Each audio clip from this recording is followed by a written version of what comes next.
సిఎస్సిలో NSDL గురించి ఒక చిన్న అప్డేట్ అండి. ఎన్ఎస్డిఎల్ పోర్టల్ అయితే మారిందనమాట. ఇప్పుడు ఇంటర్ఫేస్ కూడా చాలా ఈజీగా ఉంటుంది. ఇక నుంచి మీరు ఇందులోనే చేయవలసి ఉంటుందన్నమాట. అంటే ఏదైనా మీకు పేమెంట్ ఇష్యూస్ వచ్చినా, అలాగే మధ్యలోకి వెళ్ళి మీకు ఆధార్ అథెంటికేషన్ అయిపోయి పెండింగ్లో ఉన్న ఇలాంటివన్నీ కూడా మీకు ఇందులోనే తెలుసుకోవచ్చు. అలాగే పాన్ స్టేటస్ కూడా తెలుసుకోవచ్చు. ఇందులో ఈసైన్ బేస్డ్ ఉంటుంది. అంటే ఈకేవైసీలు అంటే మీ అందరికీ తెలుసు కదా, ఎటువంటి డాక్యుమెంట్ కూడా మనం అప్లోడ్ చేయము. ఆధార్లో ఉన్న ఫోటో అయితే వస్తుంది, సంతకం అనేది రాదనమాట. అక్కడ బ్లాంక్గా అయితే ఇస్తారు. అలాగే ఇందులో మీకు ఈసైన్ ఆప్షన్ కూడా ఉంటుంది. అంటే మీరు సొంతంగా ఫోటో సిగ్నేచర్ కూడా అప్లోడ్ చేసుకోవచ్చు. మీరు ఈకేవైసీలో చేస్తే 1 అవర్లో పాన్ కార్డ్ అయితే మీకు మెయిల్కి అయితే వచ్చేస్తుంది. అదే ఫోటో సిగ్నేచర్ కనుక మీరు అప్లోడ్ చేస్తే 1 డే అయితే టైం పడుతుంది అనమాట మెయిల్కి రావడానికి. ఫిజికల్ కార్డ్ ఎలాగా మీకు 10 డేస్లోనే వస్తుంది.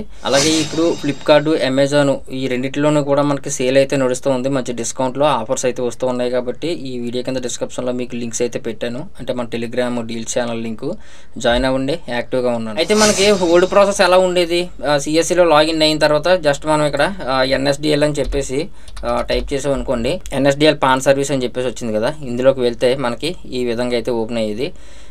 జస్ట్ ఇక్కడ లాగిన్ విత్ డిజిటల్ సేవా కనెక్ట్ దీని మీద క్లిక్ చేసుకొని స్టెప్ మీకు ఎలా అయితే కనిపిస్తుంది అనమాట. ఎన్ఎస్డిఎల్ ఎస్ఆర్ నో ఆథరైజ్డ్ అని చెప్పేసి ఎస్ అని చెప్పేసి మీరు టిక్ చేసుకోవాల్సి ఉంటుంది. చేయగానే మీకు ఈ విధంగా ఇంటర్ఫేస్ ఉంటుంది అనమాట. ఓల్డ్ ప్రాసెస్ అయితే ఇప్పుడు పోయింది. సేమ్ ప్రాసెస్ మనం ఏ విధంగా వెళ్తామో అదే విధంగా వెళ్తే మీకు ఈ కొత్త వెబ్సైట్ అయితే ఓపెన్ అవుద్ది అనమాట. ఇప్పుడు ఈ ఇంటర్ఫేస్ చూడండి ఏ విధంగా ఉందో. మీరు ఇక్కడ టోటల్గా అప్లికేషన్స్ ఎన్ని చేశారు, అలాగే సక్సెస్ అయినవి ఎన్ని, తర్వాత పెండింగ్లో ఏమైనా ఉన్నాయా అనేది ఇక్కడే చూసుకోవచ్చు అనమాట. తర్వాత ఒకవేళ మీరు పాన్ చేయాలనుకోండి, ఇక్కడ న్యూ అప్లికేషన్ అని చెప్పేసి ఉంది కదా, ఇందు మీదకి వెళ్తే మీకు స్కాన్ బేస్డ్ ఉంటుంది. అలాగే ఈకేవైసీ కూడా ఉంటుంది. మీకు ఇందాక చెప్పినట్టుగా ఈకేవైసీలో అయితే 1 అవర్లో వచ్చేస్తుంది. ఈ స్కాన్ బేస్డ్ అంటే ఫోటో సిగ్నేచర్ కూడా మీరు అప్లోడ్ చేయవలసి ఉంటుంది. ఇది 1 డే అయితే టైం పడుతుంది అనమాట మెయిల్కి రావడానికి. నెక్స్ట్ ఇక పాన్ అప్డేట్ అని చెప్పేసి ఇచ్చారు. ఇదేంటంటే కరెక్షన్ అనమాట. ఇదంతా కూడా మీకు ఎన్ఎస్డిఎల్లో చేసింది ఓన్లీ యాజ్ పర్ ఆధార్ మాత్రమే మీరు చేయగలరు. అంటే ఆధార్లో డేట్ ఆఫ్ బర్త్, నేము ఏ విధంగా ఉన్నాయో అదే విధంగా మీరు చేయవలసి ఉంటుంది అనమాట. కొంతమంది అంటూ ఉంటారు, నాకు ఇప్పుడు డేట్ ఆఫ్ బర్త్ మార్చాలి, ఆధార్ కార్డులో ఒకటి ఉంది, ఎస్ఎస్సి మార్క్ లిస్ట్లో ఒకటి ఉంది, ఎస్ఎస్సి మార్క్ లిస్ట్లో ఆధారంగా నాకు డేట్ ఆఫ్ బర్త్ రావాలి అని చెప్పేసి అంటూ ఉంటారు. అలాంటి వాటికి యూటీఐలో చేయవలసి ఉంటుంది. అది డాక్యుమెంట్ అప్లోడ్ ప్రాసెస్, మధ్యలో అథెంటికేషను ఇవన్నీ కూడా ఉంటాయి, బయోమెట్రిక్ కూడా అడుగుతూ ఉంటుంది. అలా చేయొచ్చు. అది యూటీఐ డాక్యుమెంట్ అప్లోడ్ ప్రాసెస్ అనమాట. ఈ ఎన్ఎస్డిఎల్లో ఏంటంటే ఓన్లీ ఆధార్ బేస్డ్ అనమాట. ఓన్లీ ఆధార్ ఎలా ఉందో అలాగే మీకు పాన్ అయితే జనరేట్ అవుతుంది. తర్వాత ఇంకా ఇక్కడ ఇన్కంప్లీట్ అప్లికేషన్ అని చెప్పేసి ఇచ్చారు. ఇవి ఏంటంటే మీకు సగం చేసి వదిలేశారు అనుకోండి, ఏదైనా నెట్వర్క్ ఇష్యూ వల్ల మీరు బ్యాక్ వచ్చేసిన, పేమెంట్ ఫెయిల్ అయినా ఇవన్నీ కూడా మీకు ఇందులో అయితే కనిపిస్తుంది. ఇక్కడ మళ్ళీ మీకు యాక్షన్లో ఎడిట్ ఆప్షన్ అయితే కనిపిస్తూ ఉంటుంది అనమాట. ఏదైనా అప్లికేషన్ పెండింగ్లో ఉంటే కనుక మీరు ఎక్కడికి వెళ్ళి ఆగిపోయారో అక్కడ నుంచి ఎడిట్ చేసుకుని మళ్ళీ అక్కడి నుంచి అయితే ప్రొసీడ్ అవ్వచ్చు. మళ్ళీ మీరు పేమెంట్ చేయాల్సిన పనులు అయితే ఉండదు. కాకపోతే ఇందులో మీకు 2-3 అవర్స్ వరకు ఈ యాక్షన్లో ఉంటుంది. ఒకవేళ మీరు చేయలేదనుకోండి, అది ఆటోమేటిక్గా ఫెయిల్డ్ అయిపోతుంది. ఫెయిల్డ్ అయిపోయి అమౌంట్ అనేది రీఫండ్ అయిపోతుంది అనమాట. 1 డే అయితే టైం పడుతుంది, రీఫండ్ అయితే అయిపోతుంది. మీకు ఎటువంటి ప్రాబ్లం లేదు. ఈ పెండింగ్లో ఉన్నది మీరు కంప్లీట్ చేయకపోయినా అది ఆటోమేటిక్గా ఫెయిల్డ్ అయితే అయిపోతుంది అనమాట. మళ్ళీ మీరు కొత్తగా అయితే చేసుకోవచ్చు, ఎటువంటి ప్రాబ్లం లేదు. ఇక్కడ పాన్ సక్సెస్ అని చెప్పేసి ఇచ్చారు కదా, ఇందులో ఏంటంటే సక్సెస్ అయినవన్నీ కూడా మీరు చూసుకోవచ్చు. ఇక కింద మీకు లాగౌట్ అనమాట. ప్రజెంట్ ఇప్పుడు మనం న్యూ పాన్ అప్లికేషన్ అని చెప్పేసి క్లిక్ చేద్దాం. స్కాన్ బేస్డ్ అయితే ఇందులో మీకు ఇందులో 49A, తర్వాత ఇందులోని ఇండివిజువల్, నెక్స్ట్ ఇందులో చూడండి ఫిజికల్ పాన్ కార్డు, ఈ పాన్ కార్డు రెండు కూడా అనమాట. ఈ పాన్ కార్డు అంటే ఓన్లీ మెయిల్కి మాత్రమే పంపిస్తారు. ఫిజికల్ కార్డు అంటే ఈ పాన్ వస్తుంది మెయిల్కి, ఫిజికల్ కార్డు కూడా మీకు పోస్ట్లో అయితే వస్తుంది. ఇక్కడ యాజ్ పర్ ఆధార్ నేమ్ అయితే ఇచ్చేస్తారు, date of birth, mobile number, email ID submit చేసేస్తే డైరెక్ట్గా పేమెంట్ ఆప్షన్లోకి అయితే వెళ్తుంది. అలాగే ఇది ఈకేవైసీ అనమాట. ఈకేవైసీలో మీకు చెప్పాను కదా ఇందాక, ఎటువంటి డాక్యుమెంట్ కూడా అప్లోడ్ చేయరు. ఇందులో అయితే మీరు అప్లోడ్ చేస్తారు స్కాన్ బేస్డ్లో. అలాగే ఇది పాన్ కరెక్షన్. స్కాన్ బేస్డ్ కావాలనుకోండి, మీకు చేంజ్ అండ్ కరెక్షన్ అని చెప్పేసి ఉంటుంది. దాన్ని క్లిక్ చేసుకొని పాన్ నెంబర్ ఇస్తారు. నెక్స్ట్ ఇక్కడ ఇండివిజువల్, తర్వాత పాన్ టైపు సేమ్ ఈ పాను ఫిజికల్ కార్డ్ కావాలా అని చెప్పేసి అడుగుతున్నారు. సేమ్ ఇవన్నీ కూడా యాజ్ పర్ ఆధార్ ఇచ్చేసి సబ్మిట్ చేస్తారు. ఇది పాన్ కరెక్షన్ అనమాట, ఓన్లీ యాజ్ పర్ ఆధార్ మాత్రమే. న్యూ పాన్ అప్లికేషన్ క్లిక్ చేసి జస్ట్ మీకు పేమెంట్ ఆప్షన్ కూడా ఎలా ఉంటుందో చూపిస్తాను. ఈకేవైసీ అని చెప్పేసి నేను అంటే ఎటువంటి డాక్యుమెంట్ కూడా అప్లోడ్ చేయకుండా నేను చేస్తాను.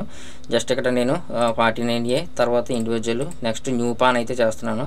ఫిజికల్ కార్డ్ అయితే నేను అప్లై చేసుకుంటున్నాను. నెక్స్ట్ యాజ్ పర్ ఆధార్ నేము ఏదోటి నేను టైప్ చేశాను.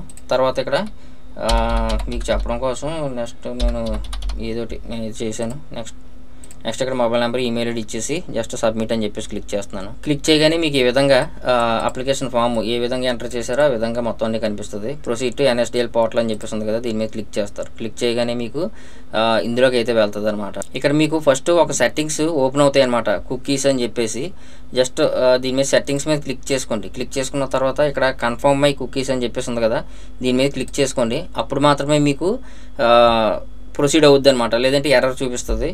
ఫస్ట్ ఒకసారి చేసుకుంటే సరిపోద్ది, ఇంకేం అవసరం లేదు. ఆ ఎగ్రీ మీద క్లిక్ చేస్తున్నాను. ఇక్కడ మీకు NSDL ఆన్ బోర్డింగ్ అయితే అడుగుతుంది. ప్రీవియస్గా మీరు ఆన్ బోర్డింగ్ చేసుకుని ఉన్నారనుకోండి, డైరెక్ట్గా మీ మొబైల్ నెంబర్ ఇచ్చేసి OTP ఇచ్చేసి ప్రొసీడ్ అయితే అయిపోవచ్చు. బట్ మీకు ఇంకా ఆన్ బోర్డింగ్ కాలేదు అనుకుంటే రిజిస్టర్ నౌ అని చెప్పేసి క్లిక్ చేయవలసి ఉంటుంది. క్లిక్ చేసుకొని ఇక్కడ మీకు యూజర్ నేమ్ అంటే మీ షాప్ నేమ్ కానీ లేదంటే మీ పేరు కానీ ఏదైనా అవ్వచ్చు. తర్వాత ఇక్కడ అడ్రస్ మొత్తం విలేజ్, పోస్ట్ ఆఫీసు, నెక్స్ట్ మండలం, డిస్ట్రిక్ట్, తర్వాత స్టేటు, నెక్స్ట్ పిన్ కోడ్ ఇవన్నీ కూడా ఇచ్చేసండి. తర్వాత మీ మొబైల్ నెంబరు ఎంటర్ చేయండి, OTPని ఇచ్చి వెరిఫై చేయండి. అలాగే ఈమెయిల్ ఐడికి కూడా సేమ్ OTP ఇస్తారు, మళ్ళీ వెరిఫై చేస్తారు. సబ్మిట్ చేస్తే మీకు ఆన్ బోర్డింగ్ అనేది సక్సెస్గా అయిపోద్ది. తర్వాత నుంచి మీరు పాన్ చేస్తూ ఉంటారు కదా, చాలా పాన్స్ అయితే చేస్తూ ఉంటారు. అలాంటప్పుడు జస్ట్ మీకు ఇందాక నేను చూపించాను కదా, బ్యాక్కి వెళ్తే డైరెక్ట్గా ఈ పేజీ అయితే ఓపెన్ అవుద్ది అనమాట. మీ మొబైల్ నెంబర్ ఇచ్చేసి సబ్మిట్ చేస్తే OTP వెళ్తుంది. ఎవరైతే చేస్తున్నారో ఆపరేటర్ది అనమాట. ఆ ఆపరేటర్ తాలూకా OTPని ఎంటర్ చేసి అప్పుడు మాత్రమే మీరు పాన్ అయితే చేయగలరు. ఇక మిగతా పాన్ చేసే ప్రాసెస్ అంతా కూడా ఒకటే ఉంటుంది. జస్ట్ నేను నా మొబైల్ నెంబర్ ఇచ్చి సబ్మిట్ చేస్తున్నాను. సబ్మిట్ చేసిన తర్వాత నాది ఆల్రెడీ ఆన్బోర్డింగ్ అయి ఉంది.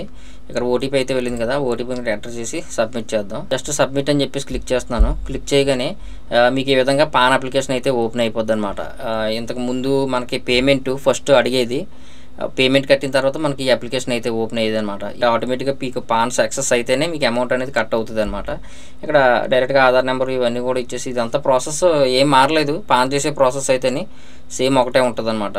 ఇది నేను మీకు పాన్ ఎలా చేయాలనేది పూర్తి ప్రాసెస్ కావాలనుకుంటే నేను ఎండ్ స్క్రీన్లో పెడతాను, చూడండి. మీకు ఇందులో చేయడం వల్ల ఏంటంటే మీకు పాన్ సక్సెస్ అయితేనే మీకు అమౌంట్ అనేది కట్ అవుద్ది అనమాట. మళ్ళీ ఫస్ట్ మనం పేమెంట్ చేసేయడం అలాంటిది ఏమి ఉండదు.